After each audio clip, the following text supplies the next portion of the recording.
Magbe-break contract ba ako kung bibigyan po ako ng item by June?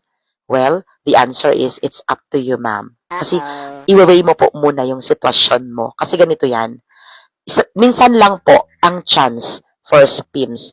So, since nag-apply ka, antayin mo po yung acknowledgement nila after November 15. And once you qualified to be part of a SPIMS program, pag-isipan mong mabuti. Kasi kung magde-decline ka po sa SPIMS, you only have one chance.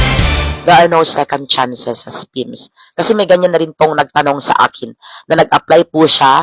Unfortunately, nung nabigyan na po siya ng item at sabi po sa kanya, please report to your division office, kunin mo yung endorsement letter and your appointment na original and proceed to your school na assigned sa'yo. Naka-deploy ka dapat doon. And magpakita ka sa principal, tapos ipasa mo na yung document at mag-report ka na sa first day of school. Kaso nasa abroad siya. At hindi siya nakapag-break contract at hindi siya nakauwi. So ngayon nagsisi siya kasi patapos na ang contract niya at wala siyang fallback, wala siyang a-applyan na job at babalik na siya ng Pilipinas. So ang tanong niya sa akin, ma'am, pwede kaya mag-apply ako ulit? The answer is no.